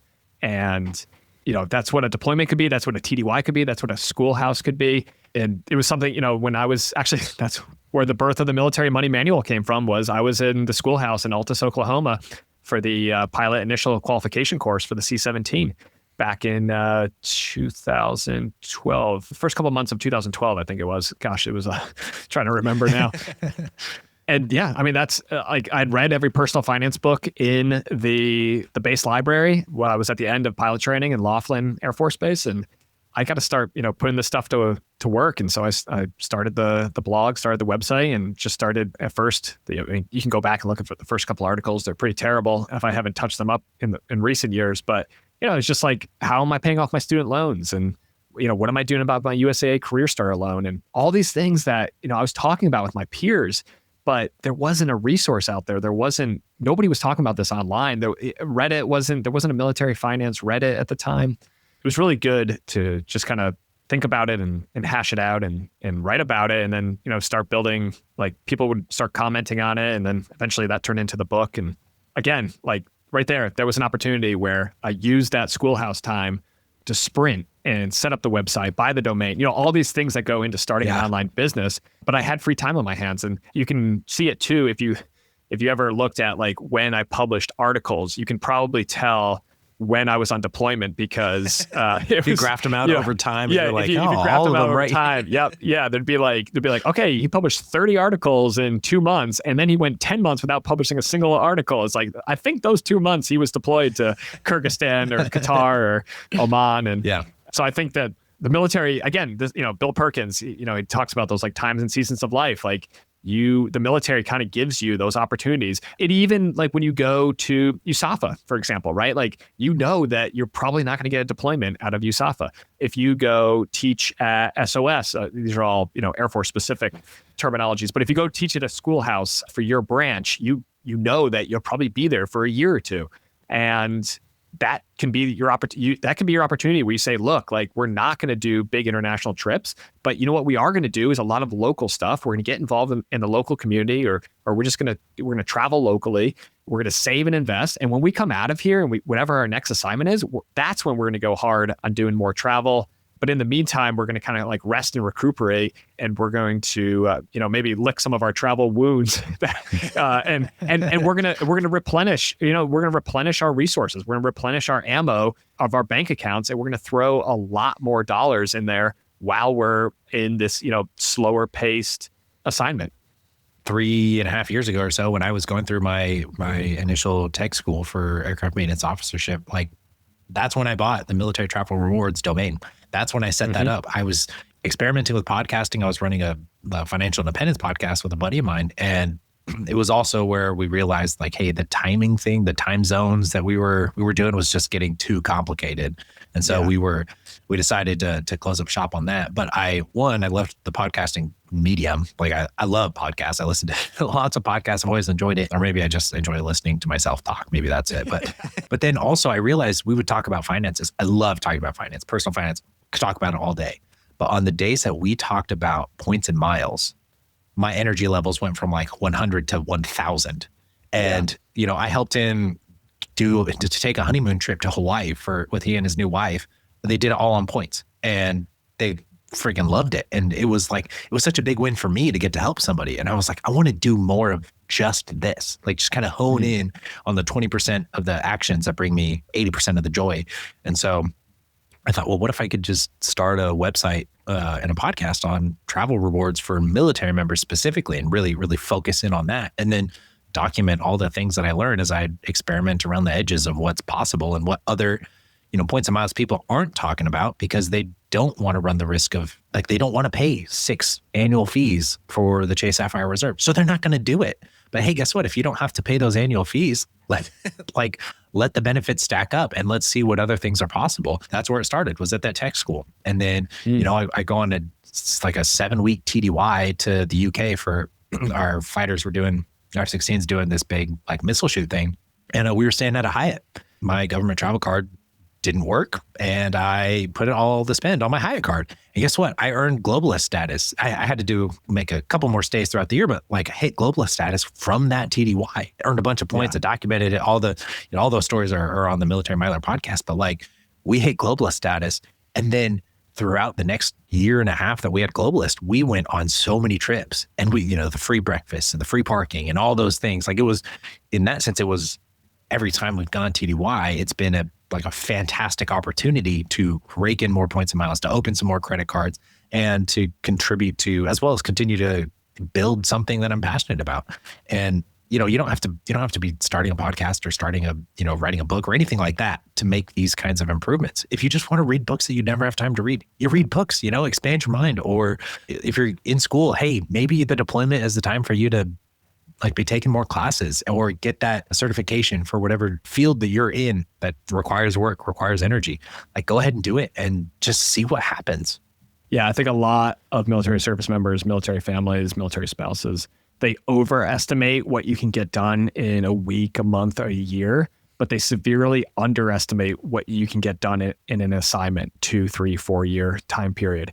And I think for a lot of people, they might listen to this podcast, right? This episode, and they might get super energized and be like, okay, I'm going to do it. This is my year. This is my month. And they jump into it and maybe they're energized for a day or a week. And then, life catches up and they kind of lose steam and a month goes by, a year goes by and they're like, just not making any progress. But that's why it's so important to set up the automated systems and to make it so that the computers are doing the heavy lifting, because you'll be amazed where you can end up after a single assignment, whether it's paying off debt, building an emergency fund. On Instagram, we just did the financial order of operations, a concept that the Money Guys podcast uses, and we made a military version of it. And it's incredible in 2, 3, 4 years where you could start and where you could finish.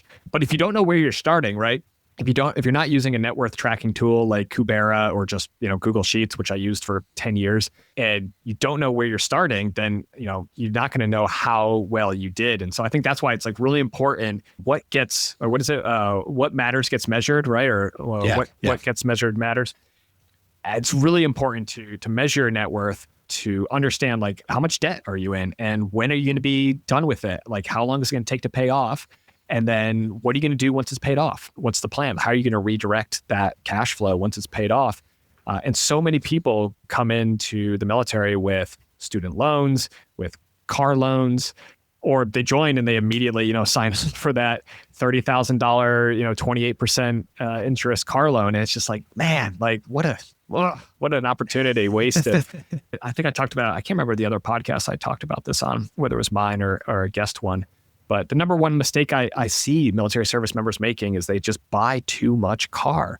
And whether they're officer, whether they're enlisted, like for some reason, there's just this like, and maybe it's because like we have very limited other expenses, right? Like, especially when you're first starting out, you're in tech school or you're going to your officer training schoolhouse where, your housing's covered, your food's basically covered. And so you have a lot of disposable income. And what do young people want to do with disposable income, right? Like, I guess throw it all into cars. But yeah, if you can just resist the urge to buy too much car early in your career and direct that money towards, hopefully you don't have any debt. So then it's just building an emergency fund and starting to build your liquid savings. I see success stories all the time on Reddit of people, enlisted people who do a 4 or 5 year assignment and they leave the service with their GI Bill and $100,000 in the bank. That's incredible. What and a so win. If you're on the officer side, there's your motivation right there, right? if whether that be like E3, E4, can leave the service after a couple of years with $100,000 in the bank, how much better can you be doing? And I know on the officer side, you might be coming with student loans. I did. I came in with $60,000 student loans. My wife added another $40,000 to it, which to her credit, she actually, the year before we got married, she just moved home with her family and just knocked out the entire $40,000 student loan, which was awesome and really made our life a lot easier in the first couple of years there. But it took us our first assignment. It took us 3 years, 2012 to 2015, to pay off all of my student loans. And we left Tacoma, Washington. We PCS to McGuire. That was the moment we became debt free. And I remember, it's interesting. I should have pinpointed that the kind of the not the disappointment, but like the lack of, it didn't feel successful, right? Like it was just another zero on a spreadsheet. And it was like, okay, like the journey continues, right? Like, yes, you've hit that milestone. Let's mark it. Let's open a bottle of champagne, take my parents out to dinner. I think that's what we did. Let's celebrate being debt free. But it's like the next morning you wake up and it's like, okay, now what? The quest continues, and it's kind of like, it's kind of like in a video game, right? You get to the final boss and you beat them. And it's like, well, what do you want to do now? Do you want to start the game over again? You want to go play a different game? And that's the fun part though, is like, you get to play a different game. And it's called, you just beat the payoff debt level. And now you've moved on to the building wealth level, right? The getting to your first $100,000 of liquid net worth level. And then guess what's after that? Get to your first $1 million. And then what's after that? Financial independence. Okay. What's after that? There's always another level. And as long as you're playing intentionally and you're recognizing like what you're putting your energy, your attention, your money into, then man, it's like, what a great game to play. It's so much fun. Really. And I think what's kind of exciting about all of it is that it's a choose your own adventure. I mean, you get to choose, you got to figure out for yourself what brings you value and chase it. I read a book a long time ago. I think the author's name is Dan Hardy. It's called The Motivation Myth. And what he talks about in that book is that we get motivation wrong all the time. We always think, okay, I just got to get super motivated and then I'm going to hit the gym. Or I'm going to get super motivated and then I'm going to go make all those changes to set up my bank accounts and stuff. And there's a little bit of that, but the most durable and long-lasting motivation is our own success. And he talks about the flywheel, one of those like those big wheels on the playground, and it's like super heavy at first, but once it starts spinning, it can just kind of spin basically on its own. And the gym's a fantastic analogy. Like, I just got to have more motivation to go to the gym. No, actually what you need is to see some progress. Like, once you start to see the definition in your triceps, you're going to get excited. And you're going to be like, this is working. The sacrifices of not eating all the crap food and the sacrifices of showing up and lifting heavy weights that, make me sore for the rest of the next couple of days. Like, I'm seeing some progress, and that's exciting.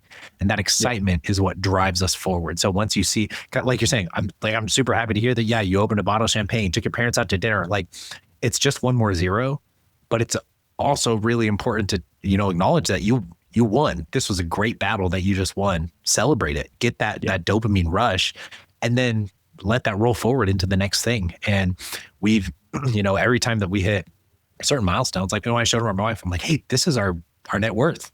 I didn't realize it was so high. This is awesome. And I showed it to her, and she's like, oh my goodness. Like, yeah, this is exciting. We should celebrate this. And you know what? We were working towards this net worth while we were paying in points and miles and credits to fly people out to come visit us. And we spent a lot of money on travel, like actual cash out of our pockets on travel. And guess what? Because of these automated systems that we set up, because we have the auto transfers to our IRAs and to the TSP and all those things, and we have our budget set up using, YNAB, or before when we were using every dollar, we have these things set up, and like the machine just keeps working. It keeps working in the background. We don't have to worry about it so much. We can keep winning. And then you look at your wins, you see your successes. You paid off another credit card debt. You paid off a portion of your student loans. Once you pay them off entirely, once you've reached the next milestone, like celebrate it, get excited about it, because that stuff is like, it's motivating. And that's what's going to fuel you towards the next thing, to the next goalpost. And that doesn't require you to like willpower your way through the hard things, And so that's right. Like, that's where it comes from. That book changed my life. I feel that I don't even remember. I'm pretty sure the guy's name is Darren Hardy, but whoever it was, thanks for writing that book.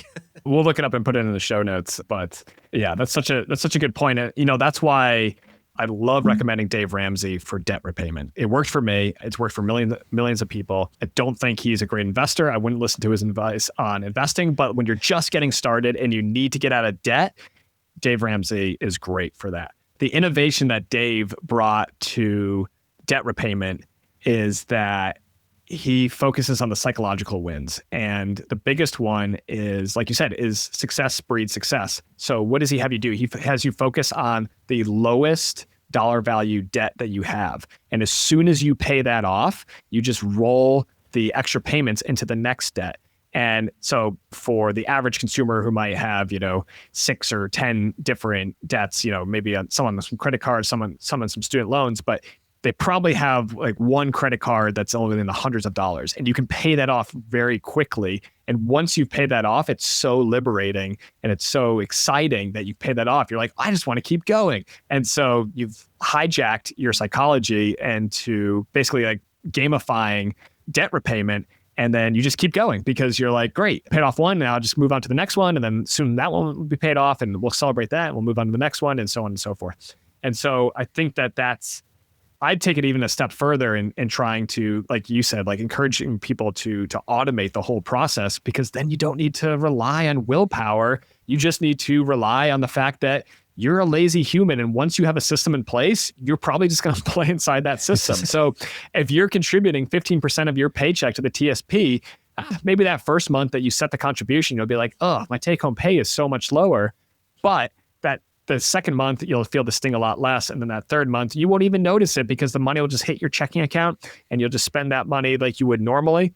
And this is why I always try to encourage people to move to more of like a reverse budget, where you set a high savings rate and then you just spend whatever's left over or divert it into accounts that you're going to spend eventually. The hard part, the saving and investing, the stuff that you don't touch and it's just going to become your nest egg that is just going to keep growing and growing and eventually enable you the financial freedom, financial independence, whatever you want to call it, that ability to choose when you work, who you work with, how you work, where you work. That's what I want people to, when you do have that, don't wait to get motivated. Just do the thing, especially with these automated systems, because then they're going to take over and you're just going to be sitting back, not distracted, but just focused on other things. And meanwhile, in the background, these systems are just going to keep working. And you'll be amazed, once you get the system set up, you'll get through an entire assignment and be like, wow, like we just added $20,000 to our net worth in the last year. And over the 3-year assignment, we added $80,000 to our net worth. And we still traveled. We still ate all our food. Like we weren't living on beans and rice. We were living a fulfilling life, and we were doing the things that we wanted to do. And yet also our net worth increased. But that's not true, right? That's not true for so many military families. They get to the end of an assignment and they go, oh God, now we have to PCS again and we don't have any money for it. And we're gonna have to sell the minivan that we love, and we're gonna have to buy this Japanese minivan, which actually I'm really excited for you because the Japanese do make some great minivans. But it's a process, right? It's one more thing. And if you're coming into it and you're already laden with debt, you're already living paycheck to paycheck, you're not utilizing credit cards the way that they're supposed to be used, then it's like, sometimes people get PCS orders and they kind of think of it as like, they're not excited about it. They're like, oh God, like how are we going to afford this? to me, that's sad, right? I think that's a huge wasted opportunity. My wife and I always loved getting PCS orders because we're like, oh my gosh, we're going to take, leave in conjunction with official travel. We're going to, or circuitous travel, we're going to go we're going to go spend some points and miles. We're going to take some extra leave. We're going to get to the new assignment. We're going to go explore all the different neighborhoods. We're going to figure out where we want to live. Oh, I know this guy or this gal who's already stationed out there. So I'll talk to them, figure out, okay, what do I do with my phones? It's a choose your own adventure. And it really is, you're just limited by the power of your imagination. Yeah. Not chained down to some lack of good financial decisions, really. And it's funny because you said like, these are the, like, let the automation do the hard part. Like the hardest part is our behavior, is changing us, changing our ability to make decisions and to make sacrifices and stuff. So let's let the computers, let's let, these automated softwares do the quote unquote heavy lifting of all of the money so that our futures are getting paid for, that we're setting ourselves up long-term in the future. And then we can tackle the behavior piece, but with like a smaller portion of our money. And it turns out like, hey, actually, once you've established that you are saving for the future and you are, you're paying for your life when you're 72. Okay, my 72-year-old year is paid for. Now let's pay for year 71 and then 70 and work our way back. I remember years ago, it was after I read your book, which I love your book because I love that, like cars, you're talking about cars. It's just like, hey, these are 3 models of cars that are great cars that are, going to last you a long time and, very economical and great. Like it's just actionable advice, super, super easy to follow. I go in and I just open a spreadsheet and I make a retirement calculator. Okay, this is how much we're contributing. This is what we contributed last year, blah, blah, blah. Get to the end. I just I don't remember what financial independence number I put on the paper, but I said, okay, if this is our goal, and I just like mapped it out, we're going to hit financial independence when I turn 51. Like, oh, okay. That means I have from year 51 to whenever I die paid for at, XYZ standard of living. Now, yes, technically you got to have some in like more liquid savings first because I can't touch my, TSP when I'm 51, but whatever. But those years are paid for. So now all of my time and energy can be focused on how do I pay from today to 51? How do I move that goalpost actually closer to us so that we can have the freedom? There are things that, my wife and I want to do with our church. We want to start singing our church's like global choir, which is like a 5-year assignment. It's unpaid. So that means we have to be able to support ourselves and our family for 5 years with no income. Okay, well, guess what? Financial independence solves that problem. Like we can get there. Like, this can enable so many other things that are not financially related, but would be impossible if we didn't figure out the finances. These sacrifices, and I say sacrifices as if it was like the end of the world. I squabble over like, okay, I wish I had another $25 in my allowance so I could buy this other thing. Like it seems silly. They're not big sacrifices. The automations help, keeping it low cost, keeping it automatic, diversified, and simple. Like we set these things up and life just opens up. The possibilities open up and it gets so much more exciting. And what's the alternative to living a choose your own adventure, exciting life of abundance and possibility? It's like hiding in the corner in the dark, afraid of what's out there and letting time continue to pass on. That's not a life I want to live. That's for sure. So and the tools, it's never been easier in terms of systems, tools, processes available to the average consumer. It's never been easier to make wealth, like significant wealth as it is today. Like everything is available to us. Anybody from an E1 to general office, everyone can do it. Yeah. You just got to solve a couple behavior things and be a little bit disciplined here and there, and then just set up all of the systems automated and you're good to go. You'll make it. Yeah. Jared, I feel like we could go for another 2 hours. We've just crossed the 2-hour mark here, but it's 11 p.m. where you are. It's 11 a.m. where I am. So I got to start my day and you got to wrap up your day. Where can people find you and what are you working on? Yeah, so you can find me at the Military Miler podcast and at militarytravelrewards.com. I got a lot of things that I'm working on. So one of the projects I'm most excited about is putting together a 0 to 10. If you don't have any credit cards at all, how do you go from having no cards to having 10 of the most fantastic credit cards that cover like all of your bases as if you were just joining the military? My sister-in-law is actually joining the military here in a few months. And so I've been thinking, I'm deep in this points and miles world. How do I help her go from 0 to 10 in this case, or anywhere in between if 10 seems like too much? But to cover all your bases, to get the elite status, tons of points, all the monthly, quarterly, semi-annual benefits, and all those things. So I'm going to be putting that together here pretty soon. So definitely check me out on the Military Miler and militarytravelrewards.com to get access to all that stuff. Awesome. And we'll have links in the show notes on everywhere you can get the podcast. And listener, if you stuck with us for the 2 hours and 10 minutes, I think we just hit, leave us a 5-star review because clearly you're enjoying what you're getting. Check out Military Miler podcast and leave Jared a 5-star review as well. Thanks so much for joining us. And Jared, we'll have to have you back on again. Love the chat. I would love that. This has been so fun. So much fun. It's always good to find someone active duty who, we align a lot of our values and a lot of our thoughts on military travel rewards and building wealth while you're on active duty. Thanks so much for tuning in to this episode of the Military Money Manual podcast. If you're enjoying the show, please feel free to rate, subscribe, and leave a review wherever you listen to your podcasts. This helps others find the show, and we really appreciate it. Thanks again for tuning in, and we'll catch you in the next episode. The views and opinions presented here are those of the speakers and do not necessarily represent the views of the DoD or its components. Reference to any commercial products or services does not constitute DoD endorsement of those products or services.